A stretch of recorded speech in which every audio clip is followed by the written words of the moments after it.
السلام علیکم ورحمت الله وبرکاته. د آخري سفر اومه فته ورونو، په تیره شپږمه فته کې موږ د انسان د بیا راژوندي کېدلو حالات بیانول او ومویل پس له مرګه د انسان ټول جسم او بدن خاوري کیږي او فنا کیږي،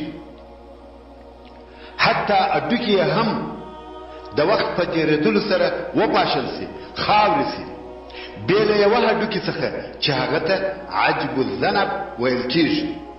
دغه عجب الذنب کوم هډوکی دی؟ دا د عمود فقري یا د ملا د شمزي اخرنی کوچنی هډوکی دی. شای په پښتو کې هغه هډوکی ته لکه لمی ویل کیږي.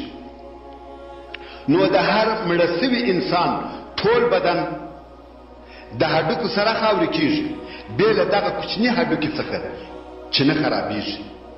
په هغه حدیث شریف کې چې امام مسلم یې د ابو هريره رضی الله تعالی عنه څخه روایتوي، وایي رسول الله صلی الله علیه و آله وسلم وفرمایل بېشکه په انسان کې یو هډوکی دی چې مځکه یې هیڅ کله نه خوري، نه خاوري کیږي.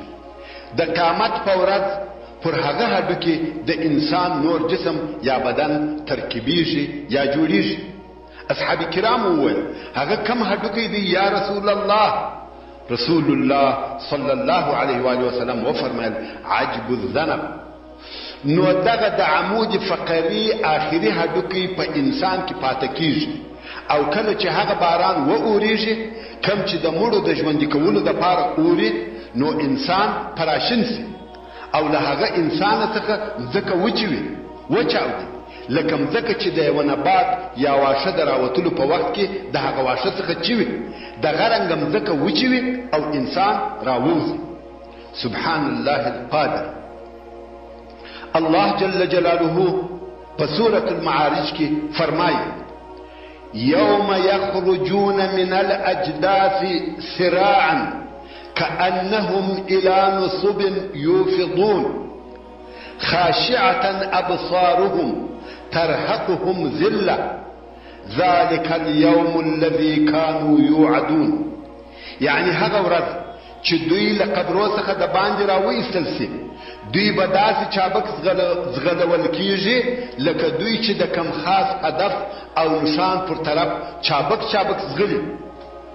خواري او ذلیله به وي سترګې د دوی به ذلت او خواري پټ کړي وي. دا د قیامت هغه ورځ ده چې د دوی سره په دنیا کې وعده سوې وه. نو کافر، فاجر او منافق د قیامت په ورځ خوار او ذلیله راپورته کیږي. الله جل جلاله په سورة القمر کې فرمایي فتول عنهم يوم يدعو الداعي إلى شيء نكر خشعا أبصارهم يخرجون من الأجداث كأنهم جراد منتشر مهطعين إلى الداع يقول الكافرون هذا يوم عسر. يعني نو ته د دوی څخه مخ وګرځوه او هغه ورځ چې بلونکي دوی و یوه نااشنا شي ته راوبولي چې حساب او د اعمالو جزا ده. حال دا چې بیریدونکي ذلیله به وي سترګې د دوی به له قبرو څخه داسې راوځي لکه دوی چې نشر سوي ملخان وي. دغه انسانان چې له مځکې څخه راوځي په ډیروالي کې به دونه وي لکه ملخ. تاسو خو ملخان لیدلي دي، هغه چې پر یوه منطقه ورسي ټوله مځکه په ډکه وي. دغه رنګه به انسانان هم له مځکې راوځي او مځکه به په ډکه سي. تلوار کوونکي به وي پر طرف د بلونکي. کافران به وایي دا ډېره سخته ورځ ده. نو د مړو ژوندي کېدل په دغه بیان سوي ډول سره دي. دغه هغه راپورته کېدل دي چې کفار یې نه مني، او دا هغه کار دی چې د تاریخ په اوږدو کې منکران ځینې منکره دي او وایي من يحيي العظام وهي رميم قل يحييها الذي أنشأها أول مرة. يعني کافران وایي څوک به دغه هډوکي ژوندي کړي، حال دا چې هغه وراسته او شړېدلي دي. ای محمد صلی الله علیه و آله وسلم دته یا دوی ته ووایه دغه وراسته هډوکي به بیا هغه ذات ژوندي کړي چې اول یې پیدا کړي دي. دوی خالق او مخلوق سره برابروي. دوی پر هغه قادر مطلق الله جل جلاله چې دنیا یې د خپل محکمه نظام سره پیدا کړې ده د عاجز مخلوق خیال کوي. آیا هغه ذات چې اول یې انسانان له هیڅ څخه پیدا کړل هغه دا قدرت نه لري چې بل وار یې بیا پیدا کړي؟ سبحانه. دا هر چاته معلومه ده چې دوهم وار پیدا کول تر اول وار آسانه وي، خو د الله جل جلاله د پاره اول او دوهم وار پیدا کول دواړه آسانه او بسیط دي. مګر دغه خبره فقط د کفارو د منطقو او دلایلو د پاره ویل کیږي. که په پیدا کولو کې سختی وای خو اول وار به سخت او مشکل وای. علماء کرام وای دا چې ویل کیږي دوهم وار پیدا کول و الله جل جلاله ته آسانه دي، د دې دا معنا نه ده چې اول وار پیدا کول سخت و، بلکې دا د خلقو د پاره تنبیه او منطقي خبره ده. کچیر د خلقو د پیدا کولو په کار کې سختی وای په اول وار کې به وای، ځکه دوهم وار پیدا کول په طبیعت کې آسانه وي. مگر هغه الله جل جلاله ته چې د یو کار د کولو اراده وکي فقط و فرمایي کن فیکون وسه هغه سوی وي. دواړه پیدا کول بیا فرق دي. نو خلق د محشر پر مځکه د قبرو څخه راوځي او دغه مځکه نوې مځکه ده. الله جل جلاله یې نوې پیدا کوي ځکه اولنۍ مځکه او اولنۍ اسمانونه ټول خراب شو. الله جل جلاله په سورة ابراهیم کې فرمایي یوم تبدل الارض غیر الارض والسماوات وبرزوا لله الواحد القهار. یعنی په هغه ورځ چې بدله بکړل سي دغه مځکه په بل مځکه او اسمانونه به هم بدل سي په نورو اسمانو او ټول خلق به له قبرو څخه راووځي. پر ښکاره میدان به خاص یو الله جل جلاله ته ودرېږي چې غالب او ډېر قوي دی. دغه وخت نو نوې مځکه او نوې اسمانونه دي. الله جل جلاله مځکه او اسمانونه نوې پیدا کوي او انسانان هم لسره نوې پیدا کیږي. په هغه حدیث شریف کې چې امام بخاری او امام مسلم یې د سهل ابن سعد رضی الله تعالی عنہ څخه روایتوي وایي د رسول الله صلی الله علیه و آله وسلم څخه مې واورېدل چې وی فرمایل په ورځ د قیامت خلق پر سپینه خاورنه اواره مځکه سره یو ځای کیږي چې په هغه کې د هیڅ چا دپاره معلوم ځای یا علامه نشته. ځکه ټوله خالص خاوره ده، نه کورونه شته نه نور څه. د محشر مځکه شوی ډاک دی او ټول خلق سره یو ځای کیږي. الله جل جلاله په سورة هود کې فرمایي ذلك يوم مجموع له الناس وذلك يوم مشهود. دغه د قیامت ورځ داسې یوه ورځ ده چې سره یو ځای بسي په دغه ورځ ټول خلق او دغه ورځ ده چې ورته حاضر بسي ټول مخلوقات. ټول هغه خلق چې د دنیا د شروع یا د آدم علیه السلام له وخت څخه پیدا شوي دي بیا د قیامت تر ورځې هغه ټول ژوندي کیږي او دلته سره یو ځای کیږي. الله جل جلاله په سورة الواقعه کې فرمایي قل ان الاولین والآخرین لمجموعون الى میقات یوم معلوم. یعنی ای محمد صلی الله علیه و آله وسلم دوی ته ووایه بېشکه چې اولنی او وروستني خلق به خامخا سره یو ځای کړل سي وخت د ورځې معلومې ته قیامت ته. اول او آخر نفر هر چیرې چې تللی وي که د مځکې په اطرافو کې سره پاشل سوي وي که سوځل سوي وي یا درندګانو خوړلي وي د قیامت په معلومه ورځ ټول ژوندي کیږي او سره یو ځای کیږي.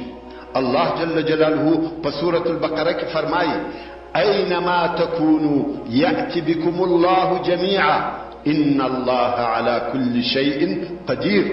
هر چیرې چې تاسو یاست الله جل جلاله به تاسو ټول د قیامت په ورځ د جزا او بدلې درکولو دپاره راولي. بېشکه چې الله جل جلاله پر هر شي ښه قادر دی. بیا هم الله جل جلاله د ټولو انسانانو د راژوندي کولو او یو ځای کولو په باره کې په سورة الکهف کې فرمایي وحشرناهم فلم نغادر منهم احدا. او موږ به دوی راټول کو، نو له دوی څخه به یو تن هم پرې نږدو. داسې څوک نشته چې یا دې هیر سي یا دې خلاص سي. حتی حیوانات هم ټول ژوندي کیږي او دغه د محشر میدان ته راجمع کیږي. الله جل جلاله په سورة الانعام کې فرمایي: وما من دابة في الارض ولا طائر يطير بجناحيه الا امثالكم ما فرطنا في الكتاب من شيء ثم الى ربهم يحشرون.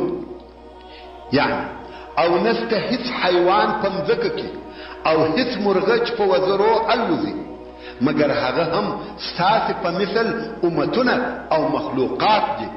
موږ په کتاب لوح محفوظ کې هیڅ شی نه دی پرې ایښی، بلکې موږ ټول لیکلی دي او بیا به دغه ټول خپل رب ته د حساب او جزا دپاره ورجمع کړل سي. نو ټول امتونه یا مخلوقات ژوندي کیږي او سره یو ځای کیږي. همدارنګه د حیواناتو او چارپایانو د ژوندي کولو او یو ځای کولو په باره کې الله جل جلاله په سورة التکویر کې فرمایي: وَإِذَا الْوُحُوشُ حُشِرَتْ. یعنی کله چې وحشي حیوانان د قصاص اخیستلو دپاره راټول کړل سي، نو انسان پر هغه طریقه چې رسول الله صلی الله علیه و آله وسلم راته بیان کړې ده راشین کیږي. د قیامت په ورځ ټول انسانان لڅ راپورته کیږي. په هغه حدیث شریف کې چې امام بخاری او امام مسلم یې د عبد الله ابن عباس رضی الله تعالی عنه څخه روایتوي، وایي رسول الله صلی الله علیه و آله وسلم وفرمایي: د قیامت په ورځ تاسو په داسې حال کې را جمع کیږئ چې لڅ پښې به یاست، لڅ بدنونه به یاست، سنت سوي به نه یاست. بیا نو رسول الله صلی الله علیه و آله وسلم د الله جل جلاله دغه قول تلاوت کوي چې فرمایي: کما بدأنا اول خلق نعيده وعدا علينا انا كنا فاعلين. لکه څرنګه چې موږ د اول پیدایښت شروع کړی و، بیا یې هغسې اعاده یا راګرځېدل کوو. دا پر موږ وعده ده او خامخا موږ د خپلې وعدې عملي کوونکي یو. کله چې حضرت عایشه رضی الله تعالی عنها د رسول الله صلی الله علیه و آله وسلم دا قول واورېدی چې د قیامت په ورځ خلق لڅ پښې او لڅ بدنونه راپورته کیږي او سره یو ځای کیږي، نو یې وویل: یا رسول الله، نارینه او ښځې به ټول یو او بل ته ګوري؟ یعنی دا څنګه کېدلی سي چې ټول انسانان دې لڅ وي او یو بل ته دې ګوري؟ رسول الله صلی الله علیه و آله وسلم وفرمایل: یا عائشه، خبره تر دې ډیره سخته ده چې خلق دې یو بل ته وګوري. الله جل جلاله په سورة عبسه کې فرمایي: لكل امرئ منهم يومئذ شأن يغنيه.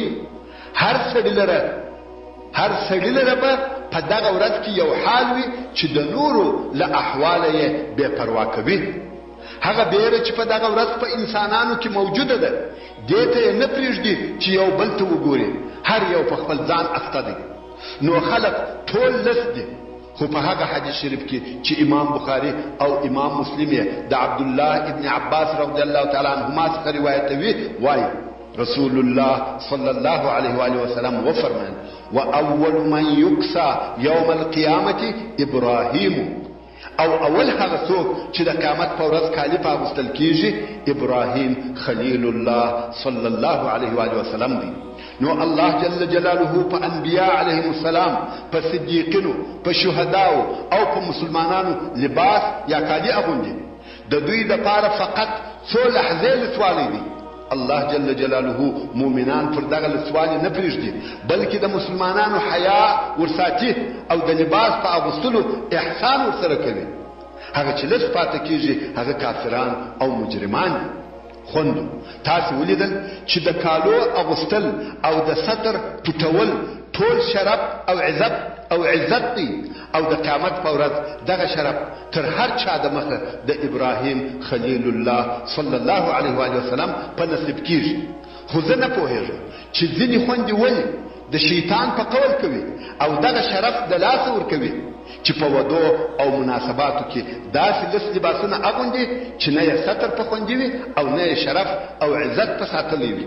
دا معلومه خبره ده چې دا د هغه شیطان له طرفه خطا ایستل دي چې زموږ مور او پلار آدم او حوا علیهم السلام یې په جنت کې د هغه ونې په خوړلو سره لڅ کړل او د جنت لباس یې ځینې وکشي او نن ورځ هغه شیطان د حوا علیها السلام د لونو څخه د شرف او عزت لباس کاږي. نو خپلو دانو او لباسو ته متوجه سي، د ابلیس علیه اللعنه متابعت مکوئ، ځکه د هغه مقصد دا دی چې له خپله ځانه سره مو د دوژخ ملګري کړي. د قیامت په ورځ انسانان پر مختلفو او هغو شکلو راپورته کیږي چې دوی په دنیا کې د هغه کار یا هغه شی عادت درلودي. مثلا که یو مسلمان سپینږیری وي او مړ سي، د بیا ژوندي کېدلو او راپورته کېدلو په وخت کې به یې مخ نور او ځلا لري. او داسې نور حالات هم شته. په هغه حدیث شریف کې چې امام ترمذی د کعب ابن مرره رضی الله تعالی عنه څخه روایتوي، وایي د رسول الله صلی الله علیه و آله وسلم څخه مې واورېدل چې ویې فرمایل: من شاب شیبة فی الاسلام كانت له نورا یوم القیامه. یعنی که څوک په اسلام کې سپینږیری سو، هغه لره به د قیامت په ورځ نور وي. د هر سپینږیري مسلمان یا سپینسري مسلمان سر او مخ به په ورځ د قیامت روښانه او منور وي. او په بل روایت کې راغلی دي که څوک فی سبیل الله سپینږیری سو، هغه لره به د قیامت په ورځ نور وي. نو هغه سپینږیری یا سپینسری چې د توحید عقیده ولري، شرک او کفر نشي ځینې پیښ، الله جل جلاله به یې د قیامت په ورځ په نور مکرم کړي. همدارنګه هغه مسلمانان چې لمنځونه او اودسونه کوي، هغه به هم په خاص شکل راپورته کیږي. په هغه حدیث شریف کې چې امام بخاری د ابو هریره رضی الله تعالی عنه څخه روایتوي، وایي د رسول الله صلی الله علیه و آله وسلم څخه مې واورېدل چې ویې فرمایل: زما امت به په ورځ د قیامت په داسې حال کې بلل کیږي چې د دوی مخان، لاسونه او پښې به د اوداسه له اثره سپین او روښانه وي. نو که څوک کولای شي چې دغه خپل نور او روښنایي ډیر کې دا کار دی وکړي. رواه البخاري. غر وهغه آس ته ویل کیږي چې دی تور یا سور وي خو تندی یې سپین وي. او محجل هغه آس ته ویل کیږي چې دی تور یا سور وي خو پښې یې سپینې وي. نو د قیامت په ورځ به د رسول الله صلی الله علیه و آله وسلم د امت هغه کسان چې اودسونه او لمنځونه کوي، د دغه اوداسه له برکته به یې مخان، لاسونه او پښې نوراني او روښانه وي. که څوک کولی شي چې په خپل مخ، لاسو او پښو کې دغه نور زیات کړي، زیات یې کړي. یعنی هر څونه چې لاسونه او پښې تر لوړې حصې پرېمنځي، د قیامت په ورځ به یې په پښو او لاسو کې هغونه نور او ځلېدل لوړ او زیات. نو دا معلومه سوه چې د قیامت په ورځ به د هغو مسلمانانو چې اودسونه او لمنځونه کوي، مخان، لاسونه او پښې سپین او نوراني وي. د قیامت په ورځ کافران لڅې پښې او لڅ بدنونه دي، خو بیا وروسته کالي په اغوستل کیږي، مګر په دوی داسې کالي اغوستل کیږي چې الله جل جلاله دې موږ او تاسې له هغسې کالو یا لباس څخه وساتي. الله جل جلاله په سورة ابراهیم کې فرمایي: یوم تبدل الارض غیر الارض والسماوات وبرزوا لله الواحد القهار وترى المجرمين يومئذ مقرنين في الأصفاد سرابيلهم من قطران وتغشى وجوههم النار. یعنی په هغه ورځ چې بدله بکړل سي دغه مځکه په بله مځکه، او آسمانونه به هم بدل سي په نورو آسمانو، او ټول خلق به له قبرو څخه راووځي. پر ښکاره میدان به خاص هغه یوه الله جل جلاله ته چې غالب او ډیر قوي دی ودرېږي. او ته به په دغه ورځ کې ګناهکاران کافران وینې چې یو له بله سره به په زنځیرانو تړل سوي وي. کمیسان د دوی به له قطران ګوګړو څخه وي. قطران یو قسم بدبویه تور تیل دی چې ډیر ژر اور اخلي او کله چې اوښان یا نور حیوانان په منځ په دغو تیلو یې لړي او پټ پکړي مخونه د دوی اور د دوزخ. نو د چا کالي چې د هغه شي څخه وي چې ډېر ژر اور اخلي او بیا اور ورته راسي نو څه پکېږي؟ اور اخلي، لمبې وهي. نو د قیامت په ورځ د کفارو لباس او کالي له اوره څخه سول. نو د محشر پر میدان د کفارو بیا راژوندي کېدل او یو ځای کېدل پر دغه ډول دي. الله جل جلاله دې موږ او تاسې ټول له دغه حاله وساتي. انسانان به د محشر پر مځکه رهي وي، مګر د کفارو تګ په یوه بل عجیب ډول سره دی. په دغه ورځ کې د کفارو د تګ کولو طریقه الله جل جلاله په سورة الفرقان کې بیانوي او فرمایي: الذين يحشرون على وجوههم إلى جهنم أولئك شر مكانا وأضل سبيلا. يعني هغه کسان چې جمع کړل شي او پر خپل مخانو جهنم ته شړل کیږي، سر کښته پښې پورته، د دغو کسانو ځای بد دی او دوی ډېر ګمراهان دي. نو د قیامت په ورځ د کفارو تګ پر پښو نه دی بلکې پر مخانو به ځي. په هغه حدیث شریف کې چې امام بخاري د انس ابن مالک رضی الله تعالی عنه څخه روایتوي، وایي یو د اصحاب کرامو د رسول الله صلی الله علیه و آله وسلم څخه پوښتنه وکړه او ویل: یا نبی الله، کافر څنګه پر خپل مخ تګ کولی شي یا تللی شي؟ رسول الله صلی الله علیه و آله وسلم وفرمایل: آیا هغه ذات چې په دنیا کې پر پښو تګ په وکړي هغه دغه قدرت نه لري چې د قیامت په ورځ پر مخ رهي کړي؟ قتاده رضی الله تعالی عنه وویل: هو، زما د زموږ د رب په عزت قسم وي چې الله جل جلاله کولی شي چې پر مخ هم تګ په وکړي. الله جل جلاله د کافرانو د حشر کولو په باره کې په سورة الاسراء کې فرمایي: ونحشرهم يوم القيامة على وجوههم عميا وبكما وصما مأواهم جهنم كلما خبت زدناهم سعيرا. را جمع بکړو دوی په ورځ د قیامت چې پر مخانو به ځي، په داسې حال کې چې ړانده، ګونګیان او کاڼه به وي. د دوی ځای جهنم دی. هر کله چې دغه اور کښته او لږ شي بیا به تیز اور ورزیات کړو. نو کافران که څه هم په دې دنیا کې بنا وي او په سترګو ویني، خو د قیامت په ورځ ړانده راپورته کېږي. الله جل جلاله په سورة طه کې فرمایي: ومن أعرض عن ذكري فإن له معيشة ضنكا ونحشره يوم القيامة أعمى قال ربي لم حشرتني أعمى وقد كنت بصيرا قال كذلك أتتك آياتنا فنسيتها وكذلك اليوم تنسى. يعني او هر چا چې مخ وګرځاوه زما له ذکره د پند او نصیحته، بېشکه هغه لره تریخ ژوند او تنگ معاش دی او په ورځ د قیامت به یې په سترګو ړوند راپورته کړو او محشر ته به یې ړوند راولو. دغه ړوند کافر به وایي: ای زما ربه، ولې دې زه ړوند راپورته کړم او زه په دنیا کې لیدونکی وم؟ الله جل جلاله به وفرمایي: هو، دغسې ده لکه ته چې وایې، خو تا ته زموږ آیاتونه راغلي وه او تا هغه هیر کړه. دغه رنګه به ته هم نن ورځ هیر کړل سې، په عذاب کې به پرېښول سې. ته زموږ د آیاتو څخه غافله سوې؟ تا د هغه حکمت او د هغو معجزو چې زما په کتاب کې وې متابعت ونه کوي؟ د هغو څخه بې پروا وې؟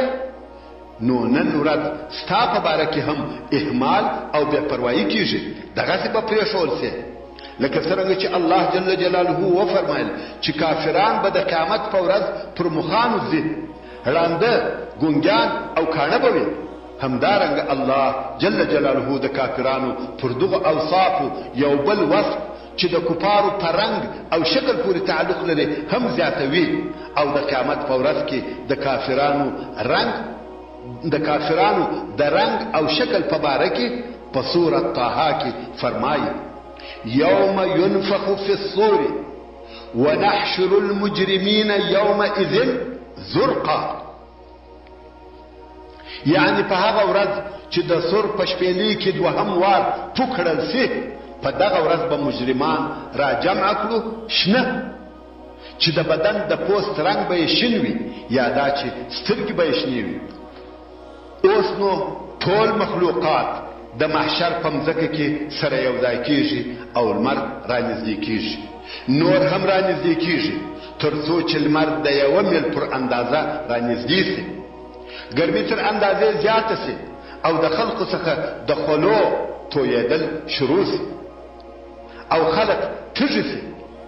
مګر د مسلمانانو هر امت د خپل نبی سره وي، هر مسلمان خپل نبی ته ورځي او د هغه له حوضه څخه اوبه څښي.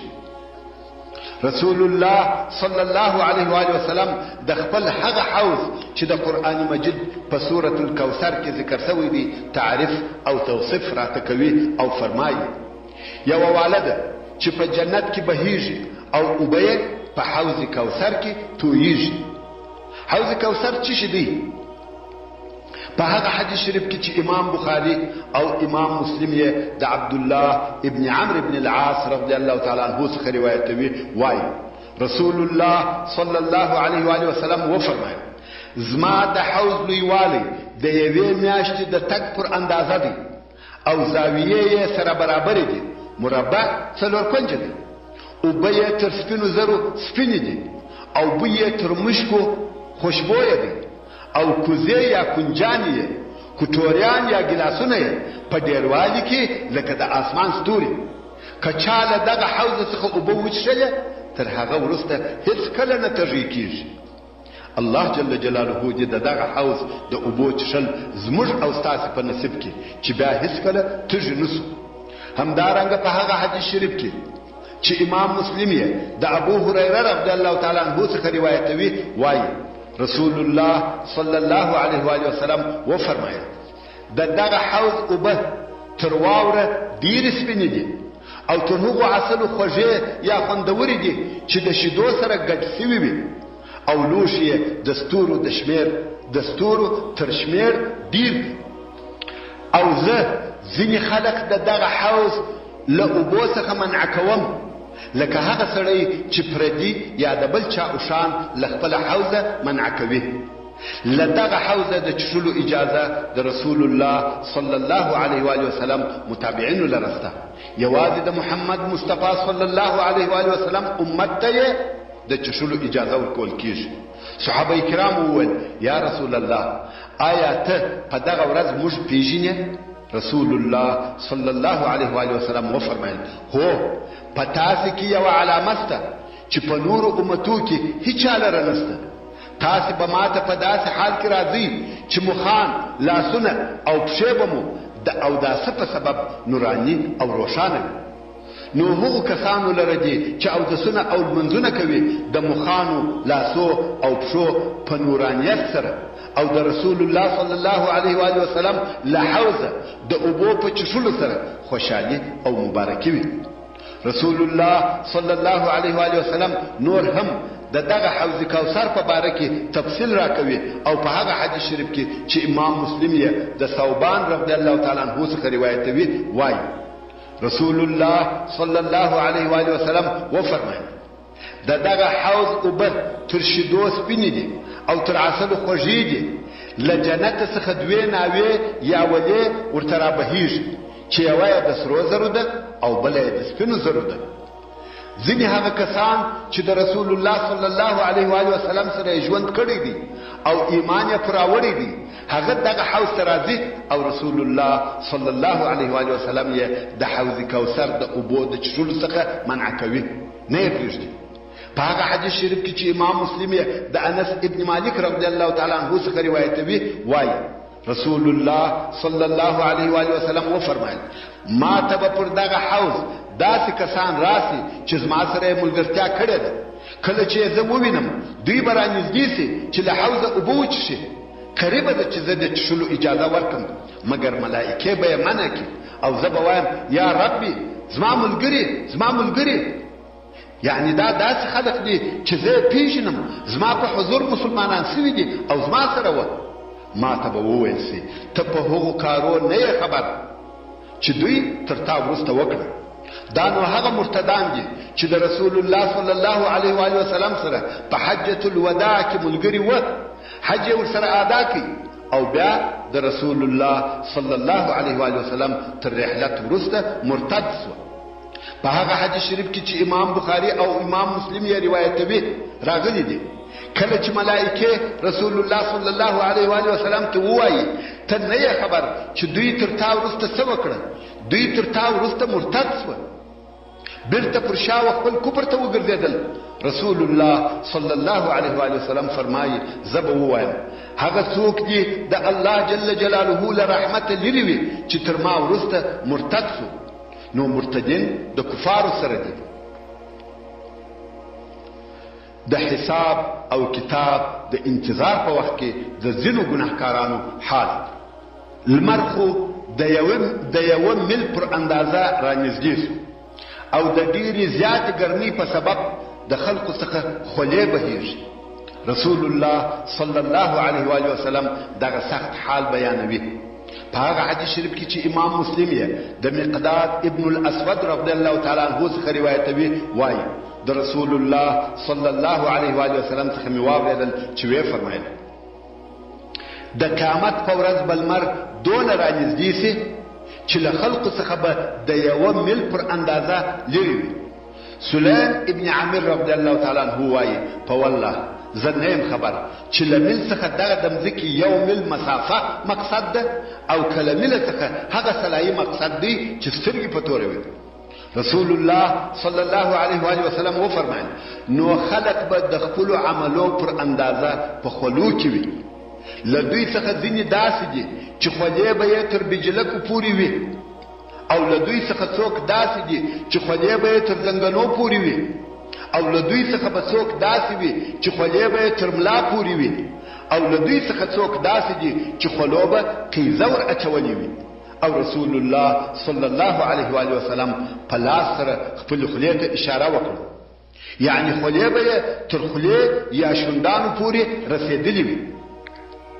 یعنی هر څوک د خپل ګناه پر اندازه تکلیف ویني او 50,000 کاله به پر دغه حال پاتې وي. په خپلو خولو کې ډوب او مرګ هم نسته. دغه کسان به د ژوند او مرګ په منځ کې وي خو مرګ نسته.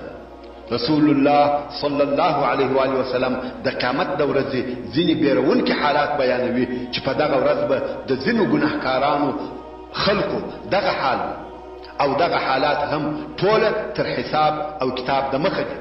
رسول الله صلی الله علیه و آله وسلم د مال خاوندان خبروي او بیروي. په هغه حدیث شریف کې چې امام بخاری د ابو هريره رضی الله تعالی عنہ څخه روایتوي وایي رسول الله صلی الله علیه و آله وسلم وفرمایل هر هغه څوک چې الله جل جلاله مال ورکړي او دوی د هغه مال زکات ورنکړي دغه د مال به د قیامت په ورځ دلره د شجاع اقرع په مثل سره سي. شجاع اقرع وهغه نارینه مارته ویل کیږي چې د سر ویښتان یې د زهر د قوت او شدت په سبب توی سوي وي. نو د قیامت په ورځ به د زکات نه ورکوونکي انسان مال د دغه مال په مثل سره سي او دغه مال به لوړ پر سترګو 2 تور خالونه لري او د قیامت په ورځ به پر دغه زکات نه ورکوونکي سړي راپیچل سوی وي. خوله به یې په لګولې وي او ورته وایي به زه ستا مال یم، زه ستا خزانه یم. او بیا رسول الله صلی الله علیه و آله وسلم دغه آیات شریف تلاوت کړي ولا يحسبن الذين يبخلون بما آتاهم الله من فضله هو خيرا لهم بل هو شر لهم سيطوقون ما بخلوا به يوم القيامة. یعنی ګمان دې نه کوي هغه کسان چې دوی په هغه شي کې بخیلي کوي چې الله جل جلاله له خپل فضل له خپل کرامه او احسان دوی ته ورکړي دي چې دغه بخل د دوی لپاره خیر او مصلحت دی. یعنی دا ګمان دې نه کوي چې دغه بخل د دوی په فایده دی بلکې دغه بخل دوی لره ډیر بد شر دی. ژر به دغه شی چې دوی په هغه کې بخل کړی دی زکات یې نه دی ورکړي د قیامت په ورځ د دوی پر غاړه راوګرځي، دوی لره به توق او امیل سي. نو دغه مار به د دوی د غاړې توق وي پر راپیچل سوی به وي او په نیشو به یې وهي تر څو چې بیا وروسته الله جل جلاله پر دوی حکم کوي. خو دغه عذاب تر حساب او کتاب د مخه دی او په قرآن مجید کې د دغو خلقو دپاره چې زکات نه ورکوي د الله جل جلاله په عذاب سره ډېر شدید تحذير او سخته بیره راغلې ده. الله جل جلاله په سورة التوبه کې فرمایي والذین یکنزون الذهب والفضة ولا ينفقونها في سبيل الله فبشرهم بعذاب أليم يوم يحمى عليها في نار جهنم فتكوى بها جباههم وجنوبهم وظهورهم هذا ما كنزتم لأنفسكم فذوقوا ما كنتم تكنزون. يعني او هغه کسان چې خزانه کوي سره او سپین زر او د الله جل جلاله په لار کې نه مصرفوي نو هغو لره به په دردناک عذاب سره زیری ورکړو. کنز او خزانه هغه مال ته ویل کیږي چې زکات یې نه وي ایستل سوی او هر هغه مال چې زکات یې وتلی وي که هر څونه ډېر هم وي هغه کنز او خزانه نه دی او خاوند ته یې دغه جزا چې په آیات شریف کې ذکر شوې ده نه ورکول کیږي. او هر هغه څوک چې د مال زکات نه ورکوي د هغه په باره کې نور هم الله جل جلاله فرمایي په هغه ورځ چې دغه خزانه سوی مال په اور د جهنم ډېر ګرم یا تود کړل سي نو داغ به کړل سي په هغه مال سره کنجان د دوی او اړخونه بغلونه او شاوې د دوی او ورته وبویل سي دا هغه شی دی چې تاسو د خپل ځانو د پاره خزانه کړی او ذخیره کړی وسکه تاسو خوند سزا د هغه مال چې تاسو په دنیا کې خزانه کاوه مال مو ټولاوه او زکات مو نور کاوه. هر هغه مال چې زکات یې نوی ورکړل سوی پر هغه مال د دوزخ اور بلیږي بیا یې خاوندان په دغه ول کیږي په اوتو کیږي او د زکات نور کوونکو انسانانو دا غیدل به تر هغو جاری وي چې الله جل جلاله د دوی په باره کې حکم کوي. نو هر مسلمان چې زکات ورکوي څه باید زیات ورکړي دا ځکه چې شاید د مال خاوند په حساب کې خطا وي او د مال یوه حصه یې کنز او خزانه وګرځي او د هغه مال په سبب چې زکات یې نه دی ورکول سوی د قیامت په ورځ په عذابو اخته او مبتلا په هغه حدیث شریف کې چې امام مسلم یې د ابو هريره رضی الله تعالی عنه څخه روایتوي وایي رسول الله صلی الله علیه و آله وسلم وفرمایل نست خاوند د سرو او سپینو زرو چې د هغو حق نه ادا کوي زکات یې نور کوي مګر کله چې د قیامت ورځ سوه د هغه سرو او سپینو زرو څخه به تختې جوړې کړل سي او د دوزخ په اور به ګرمې کړل سي او بیا به په هغو ګرمو سوو تختو سره د هغو د خاوند بغل تندی او ملا اتکیږي داغیږي او کله چې دغه تختې سړې سي بیرته په دغه اور کې تودیږي او بیا په داغیږي. دغه کار په هغه ورځ ورسره کیږي چې 50,000 کاله ده تر څو چې د بندگانو په منځ کې فیصله کیږي. بیا به نو دی خپل لار وویني چې یا به جنت ته ځي یا اور ته. نو دغه عذاب د اور تر داخلېدلو د مخه دی او رسول الله صلی الله علیه و آله وسلم په دغه ذکر شوي حدیث شریف کې د هغو کسانو دپاره هم عذاب ویلی دی چې د هغو سره حیوانات وي یعنی اوښان پسونه او غایي ولري او زکات یې نور کوي. د هغو خلقو د جزا په باره کې فرمایي چې دوی به پر مځکه پرېیستل سي او دغه حیوانات به پر تیریږي تر خپلو پښو به یې لاندې کوي او خولې به په لګوي. کله چې دغه حیوانات پر تیر سوه بیرته به له سره راشروع سي او دغه کار په تکرار سره په هغه ورځ کې کیږي چې 50,000 کاله ده تر څو چې د بندگانو په منځ کې فیصله کیږي. بیا به نو دوی خپله لار وویني چې یا به جنت ته ځي یا اور ته. همدارنګه د متکبرینو دپاره ډېر شدید تحذير او عذاب ذکر شوی دی.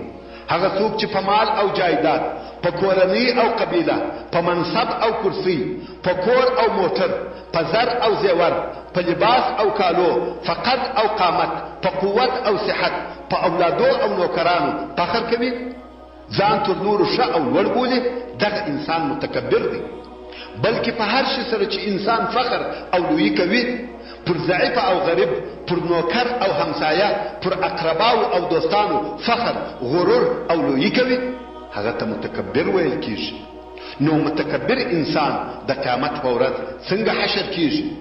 په هغه حدیث شریف کې چې امام ترمذی د جابر رضی الله تعالی عنہ څخه روایتوي، وایي رسول الله صلی الله علیه و آله وسلم وفرمایي کبر کوونکي انسانان به د قیامت په ورځ د کوچنیو میږیانو، سرکي میږیانو په مثل حشر کیږي. کوچنیوالی به یې د میږي وي، شکل او قیافه به یې د انسان وي، له هره طرفه به په ذلت پټ وي، خوار او ذلیله به وي، خلق به پرخیږي، تر پښو به یې لاندې کوي، خو د دوی د کوچنیوالي په سبب به په خبر هم نه وي. څرنګه چې د په دنیا کې کبر او غرور کړی وو، جزا یې هم له هغه جنسه څخه ده. الله جل جلاله دغه متکبر انسانان خوار، ذلیله او دونه کوچني کې چې نه لیدل کیږي او نه د چا په نظر ورځي، دا د دې لپاره چې خپل ځان وپېژني. ای عاجز مخلوقه انسانه، ته څوک یې چې کبر وکې، غرور او لویي وکې؟ احتیاط کوه چې د متکبرینو څخه نه سې، ځکه د قیامت په ورځ به دې خلق تر پښو لاندې کوي. ته پوهېږې چې عذاب د عمل له جنسه ورکول کیږي. د لویي جزا ذلت دی. څرنګه چې د په دنیا کې کبر وکړي، په آخرت کې خوار او ذلیله کړل سو، او بیا دغه متکبر انسانان په جهنم کې یوې بندیخانې ته بیول کیږي چې هغه ته بولس وایي، چې لوړ پر دوی به اور وي او په دوی به د دوزخیانو خولې، وینې او نمونه چښل کیږي. همدارنګه درې ډلې دي چې د قیامت په ورځ الله جل جلاله نه خبرې ورسره کوي او نه ورته ګوري. په هغه حدیث شریف کې چې امام بخاري د ابو هريره رضی الله تعالی عنه څخه روایتوي، وایي رسول الله صلی الله علیه و آله وسلم وفرمایل درې دي چې الله جل جلاله د قیامت په ورځ نه خبرې ورسره کوي او نه دوی ته ګوري. یو هغه څوک دی چې پر خپل مال په الله جل جلاله سره قسم یادوي، یعنی مال ورسره دی، غواړي چې خرڅ کړي، نو قسم یادوي چې په دونه مې راجولی دی او دی درواغ وایي. مثلا لسې قیمت وي او دی وایي والله په شل مې راجولی دی. په ورځ د قیامت دغه نفر ته نه الله جل جلاله ګوري او نه خبرې ورسره کوي. او بل هغه سړی دی چې د دې دپاره په درواغو قسم اخلي چې د بل مسلمان مال ځینې د لاسه کې، یعنی د خلقو مالونه د درواغو په قسمو اخلي. او بل هغه سړی دی چې تر ځان زیاتې اوبه د خلقو څخه منع کړي، یعنی تر خپل ضرورت زیاتې اوبه لري خو چاته یې نه ورکوي. نو به الله جل جلاله د قیامت په ورځ ورته وایي نن به تا زه د خپل فضل او احسان څخه داسې منع کړم لکه تا چې خلق د هغه شي د فضل څخه منع کول چې تا نه جوړ کړي، اوبه تا نه دي جوړې کړي، نو څنګه اول یې له خلقو څخه منع کوې؟ د حساب او کتاب د انتظار په وخت کې د نیکانو او صالحینو حال. ځینې ښه او صالحه خلق د قیامت په ورځ په راحت او نعمت کې دي. تاسو ولیدل چې د قیامت په ورځ ټول انسانان په دغه تکالیفو او ګرمیو اخته او مبتلا دي بې له مسلمانانو. خو رسول الله صلی الله علیه و آله وسلم د خپل امت ځینې هغه ډلې راښیي چې هغو لره دغه تکلیفونه او عذابونه نشته، نه په ګرمي خبر دي نه په خلو، بلکې دوی په یوه ښه یخه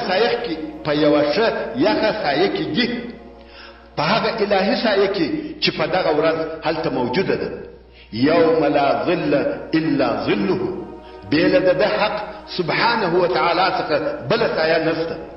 په هغه حدیث شریف کې چې امام بخاري او امام مسلم یې د ابو هريره رضی الله تعالی عنه څخه روایتوي، وایي رسول الله صلی الله علیه و آله وسلم وفرمایل ودي چې الله جل جلاله یې په هغه ورځ په خپل سایه کې دروي چې نور سایه نشته بېله د جل جلاله له سایه څخه.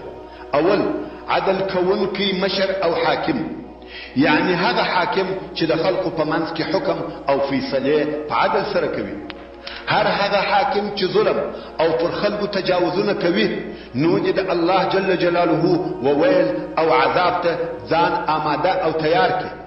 مګر که حکم او فیصله په عدل او انصاف سره وي نو دی اول هغه څوک دی چې په دغه حدیث شریف کې ذکر شوی دی. دا کم فضیلت او اکرام دی، کم نعمت او عزت دی چې د الله جل جلاله له طرفه عادل حاکم ته ورکول کیږي، او دا هم په سبب د هغه عدل چې د په دنیا کې کړی. نو تر دغه سایه لاندې عادل حاکم دریږي، او بل هغه ځوان دریږي چې د الله جل جلاله په طاعت او عبادت کې لوی سوی او تربیه سوی وي. یو ځوان چې د ځوانۍ د شروع څخه د الله جل جلاله عبادت کوي او د ګناهو څخه لري وي، لطفا فتا واړه